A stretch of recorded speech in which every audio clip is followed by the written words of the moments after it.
할렐루야. 오늘도 예배자님 나오신 우리 성도님들 환영하고 축복합니다. 날씨가 많이 무덥죠. 무더운 날씨 힘내시고 우리 옆에 계신 분들하고 함께 인사 나누도록 하겠습니다. 은혜 많이 받읍시다. 풍성한 은혜 시간 됩시다. 네. 오늘 나눈 인사처럼 풍성한 은혜 누릴 수 있는 귀한 시간 되기를 간절히 소망합니다. 오늘 이 자리에 함께 우리 성도님들 혹시 병원에 가시는 거 좋아하십니까? 아무도 없을 거예요. 저도 병원 제일 싫어합니다. 정말 싫어하는데 그렇다면은 그 중에서 치과 얼마나 자주 다니십니까? 치과도 상당히 무섭죠. 혹시 치과를 좋아서 나 치과 가는 게 너무 좋다 하시면서 그렇게 가시는 분 계신가요? 참 절대 없을 거예요, 그죠?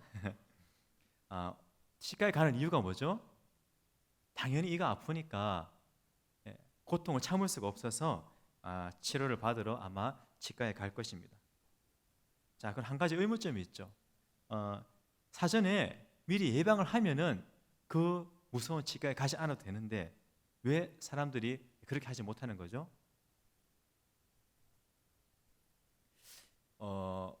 우리가 평생 가지고 있는 이 치아가 너무나 귀한 일을 합니다.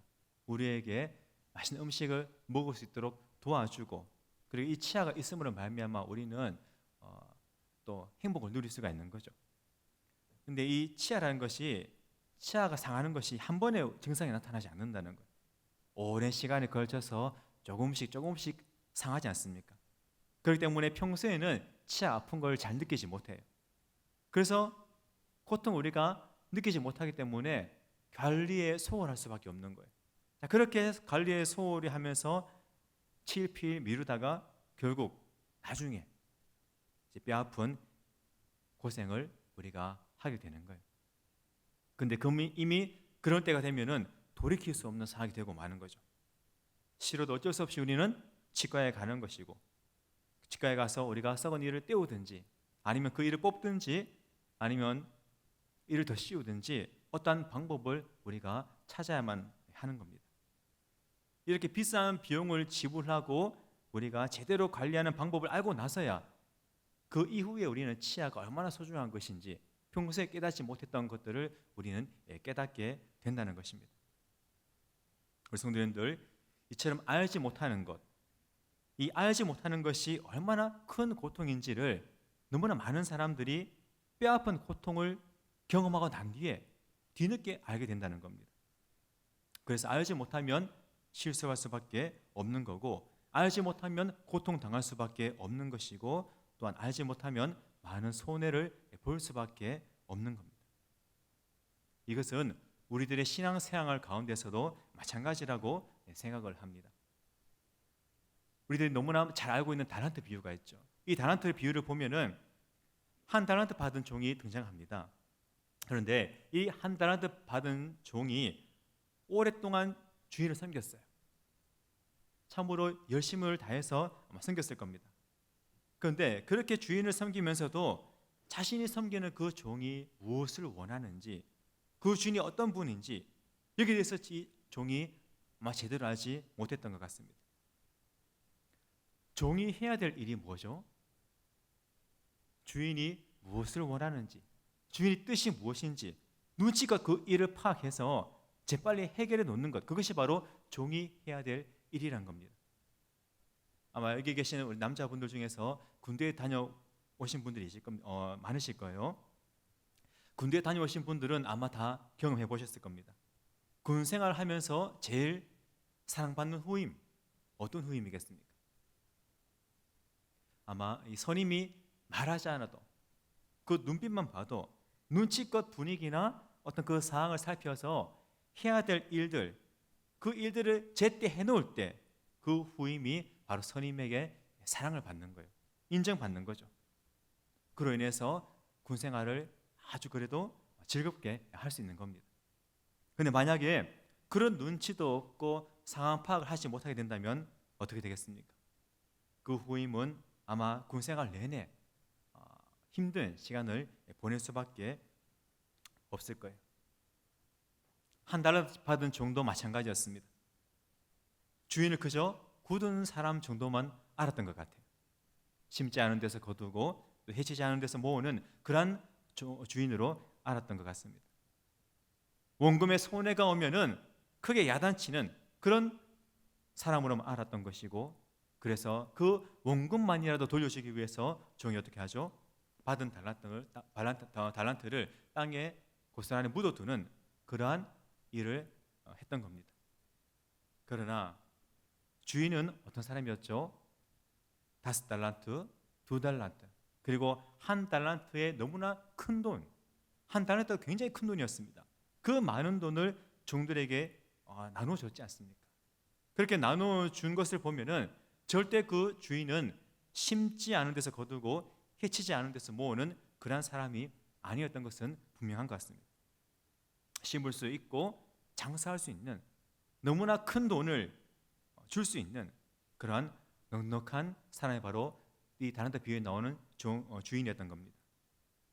이 주인은 종들의 능력을 너무나 잘 알았어요.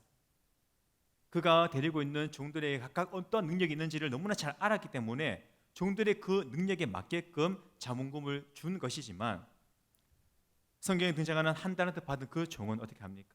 그러한 주인의 의도, 주인의 뜻을 몰라도 너무나 몰랐던 거예요. 그 결과 종은 어떻게 됩니까? 칭찬받은 것이 아니라 심한 꾸지람을 주인으로부터 듣게 됩니다. 결국 주인에게서 쫓겨나서 슬피우며 이를 가는 그런 안타까운 신세가 되고 말았던 거죠. 우리 사랑하는 성도님들, 오늘 우리가 신앙생활을 하면서 신앙의 귀한 진리를 알지 못한다는 것, 그것은 너무나 안타까운 일인 것 같습니다. 하나님을 섬긴다고 하면서 우리가 하나님을 제대로 알지 못하는 것, 하나님을 잘 알지 못하는 것, 이것은 신앙생활을 제대로 하고자 하는 우리들에게 있어서 너무나 슬픈 일인 거죠. 하나님을 알지 못하면서 어떻게 우리가 하나님을 잘 섬길 수 있는 것이며, 또한 어떻게 하나님의 축복을 누리며 우리가 살 수가 있겠습니까? 그래서 호세아서 6장 3절에도 보면은 이렇게 말씀하고 있죠. 우리가 여호와를 알자, 힘써 여호와를 알자라고 말씀하고 있는 겁니다. 이어지는 6절에도 보면은 이렇게 기록하고 있죠. 나는 인애를 원하고 제사를 원하지 아니하며 번제보다 하나님을 아는 것을 원한다. 이렇게 기록하면서 하나님의 소망을 강력하게 우리들에게 전해주고 있는 것을 우리는 말씀을 통해 알 수가 있는 겁니다. 그러므로 성도님들, 우리가 하나님을 알되 올바르게 알아야 바로 올바른 신앙생활을 할 수 있다는 것을 우리가 꼭 기억할 수 있기를 간절히 소망합니다. 신앙의 그 진리를 우리가 알아가되 제대로 알아야지만 올바른 신앙을 할 수가 있는 것이, 신앙생활을 할 수가 있는 것이고, 또한 그를 통하여서 우리가 하나님께 영광 돌리며 하나님의 축복을 누리며 살아갈 수 있다는 것을 우리가 잊지 말아야 할 것입니다. 오늘 본문은 사도 바울의 3차 전도 여행지의 핵심 사역지인 에베소 사역의 그러한 시작을 보여주는 그러한 내용입니다. 그런데 오늘 본문에서 우리는 제대로 알지 못해서 제대로 믿지도 못하고 또한 축복도 받지 못하는 그런 안타까운 성도들의 이야기를 우리는 보게 됩니다. 바울이 3차 전도여행을 하면서 성령의 인도로 다시 아시아에서의 사역을 계속하게 됩니다. 2차 전도여행 때는 성령께서 아시아에서의 사역을 막으셨죠. 그래서 유럽으로 건너가서 이제 전도여행을 하게 됩니다. 그런데 이제 다시 아시아에서의 그 사역을 허락하신 거예요. 그래서 사도 바울은 어떻게 합니까? 갈라디아와 부르게 땅을 차례도 다니면서 모든 제자들을 굳건하게 세워나가는 그러한 사역들을 하게 되고, 이제 이후에 다시 아시아의 최대 도시인 에베소에 이제 오게 된 겁니다. 지금까지 에베소에서의 그 전도는 이제 2차 전도 여행을 마치고 안디옥으로 갈 때 잠깐 들려서 회당에서 전도한 것이 전부였습니다. 그때 당시 여러 사람들이 더 오래 있기를 간청했지만은 바울은 하나님의 뜻이면은 내가 다시 와서 너희들을 돌아보겠다 하면서 그렇게 에베소를 떠나게 되고, 그런 에베소에 이제 바울이 다시 오게 되니까 얼마나 그 마음에 감동이 있었겠습니까?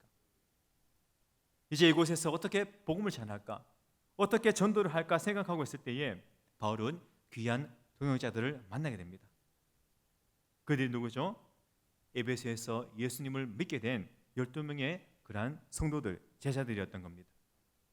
복음의 불모지와 같은 그 땅에서 함께 사역하고 함께 힘을 합할 수 있는 그러한 동역자들, 그것도 12명이나 만났다고 하는 것, 그것은 바울에게 너무나 큰 위로가 되고 힘이 되는 그러한 일이었던 겁니다. 자, 그런 그들과 만나서 이야기를 나누는 가운데 바울이 묻게 되죠. 2절에 보면은 너희가 믿을 때에 성령을 받았느냐, 지금 성령을 받았느냐는 질문을 지금 바울이 하게 됩니다. 성도님들, 이것은 너무나 당연한 이야기죠. 예수님을 나의 구주로, 예수님 나의 주님으로 영접할 때 모든 사람들은 이 성령을 받은 줄 믿습니다. 자, 그런데 에베소 성도들의 입에서 전혀 뜻밖의 이야기가 나오게 되죠. 아니라 우리는 성령의 계심도 듣지 못하였노라. 자, 이러한 예상치 못한 답변 앞에서 바울이 다시 묻게 됩니다. 그러면 너희가 무슨 세례를 받았느냐? 자, 이러한 질문 앞에 저들이 다시 한번 대답하죠. 요한의 세례를 받았습니다.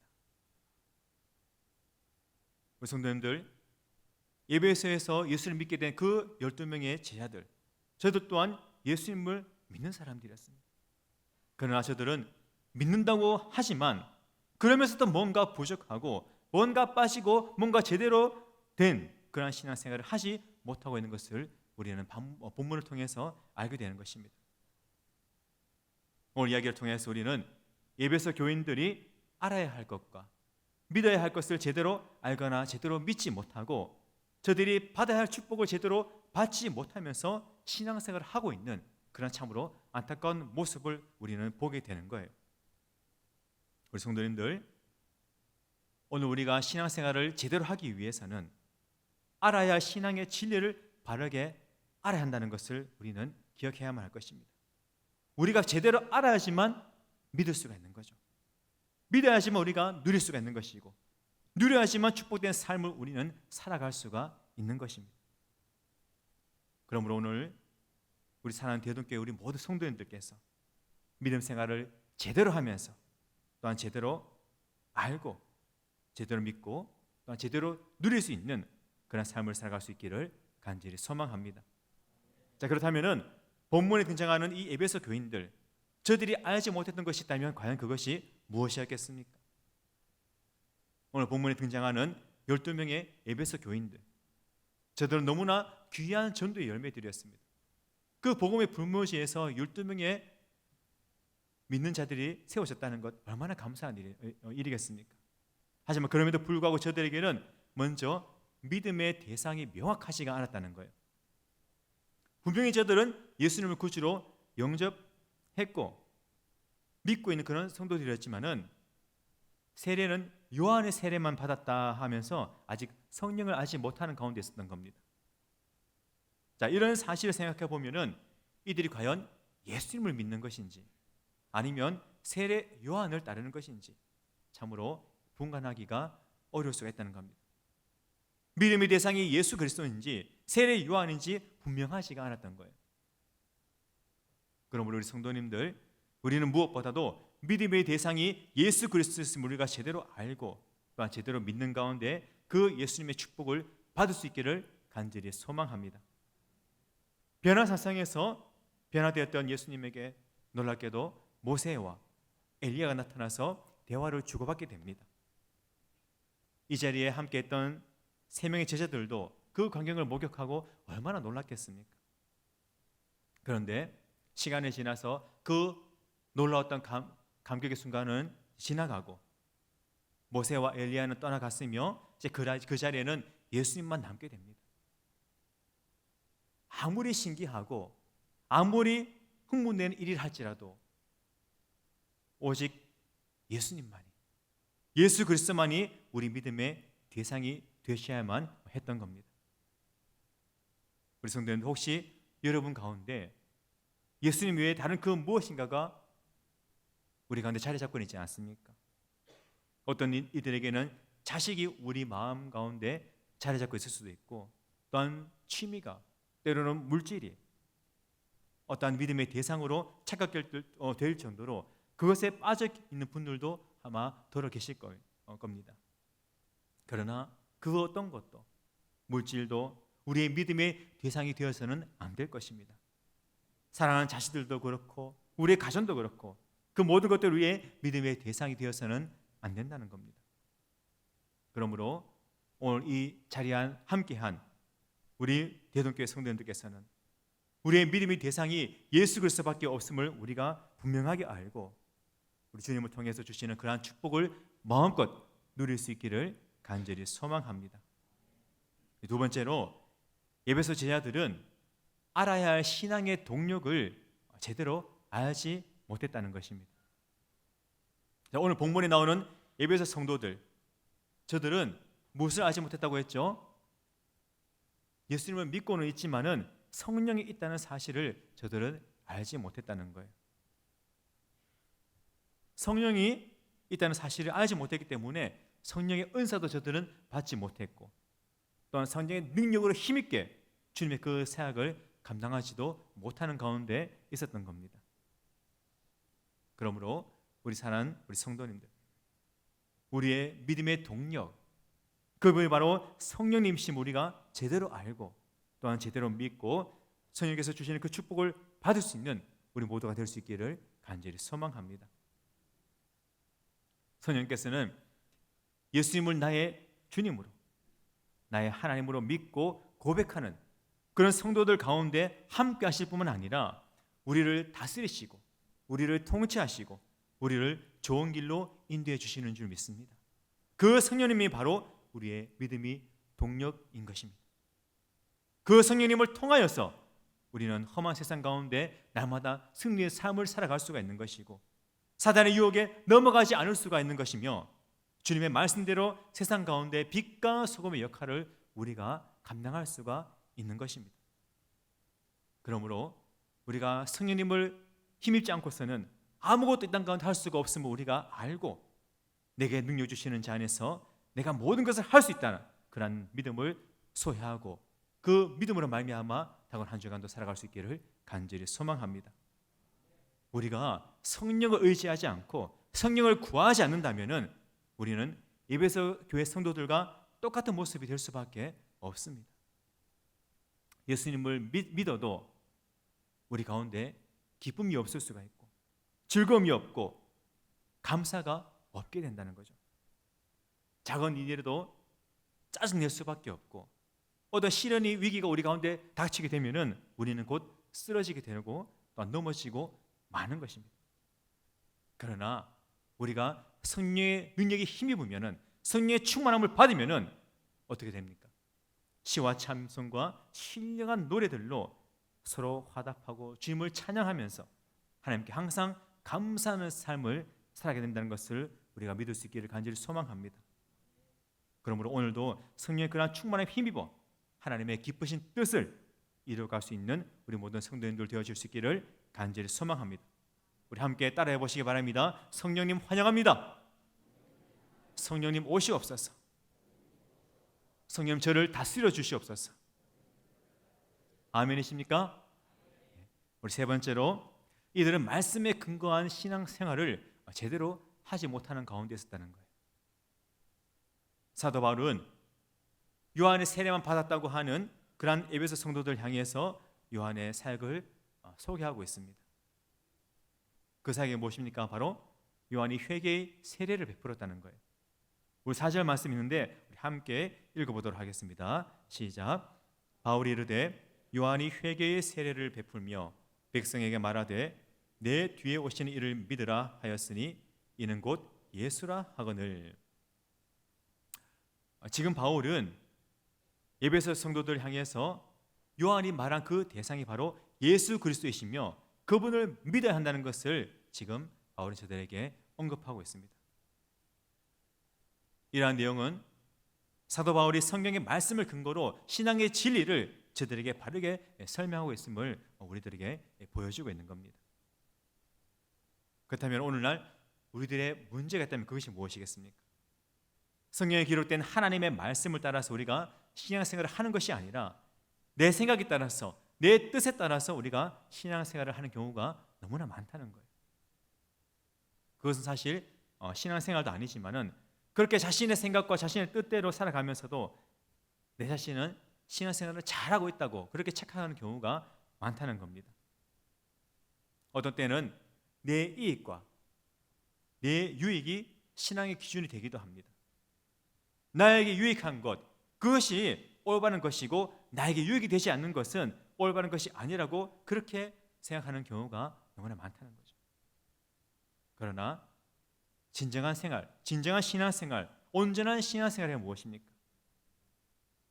내 생각과 내 뜻과 내가 하고 싶은 것들, 그 모든 것들을 다 내려놓고 다 버려버리고 하나님의 말씀에 순종해야 한다는 것입니다. 우리들의 판단은 바른 것이 아니죠. 옳은 것이 아니죠. 우리들의 판단은 우리들에게 전혀 유익이 되지 않습니다. 하나님의 말씀이 기준이 되는 그러한 신앙생활을 할 수 있기를 간절히 소망합니다. 결론적으로 이런 신앙생활들은 제대로 된 하나님의 축복을 누리지 못하게 하는데 이것은 너무나 당연한 이야기인 것이죠. 믿음의 대상이 분명하지도 못했고 신앙의 동력인 성령님도 알지 못하는 가운데 어떻게 우리가 하나님의 축복을 우리가 누릴 수가 있겠습니까? 그러므로 이 자리에 함께하는 우리 사랑하는 성도님들, 오늘 우리는 본문을 통해서 우리가 신앙생활을 잘하기 위해서 꼭 필요한 세 가지가 무엇인지를 우리가 함께 살펴보았습니다. 첫 번째가 무엇이라고 했습니까? 믿음의 대상이 우리 주님이심을 우리가 잘 알고 그분만을 믿는 것입니다. 두 번째가 무엇이죠? 신앙의 동력이 성령님이심을 우리가 믿고 또한 성령님만을 의지해야 한다는 것입니다. 마지막 세 번째가 무엇이죠? 성경이 올바른 지침서임을 알고 말씀대로 믿고 우리가 따라가야 한다는 것입니다. 그러므로 다가오는 한 주간도 우리가 오늘 함께 나눈 이 말씀, 이 세 가지를 기억하고 또한 실천하는 가운데 정말 참으로 성령 하나님께서 주시는 놀라운 은혜와 또한 놀라운 축복을 마음껏 누릴 수 있는 우리 모든 대동교회 성도님들 되어줄 수 있기를 간절히 소망합니다. 기도하겠습니다.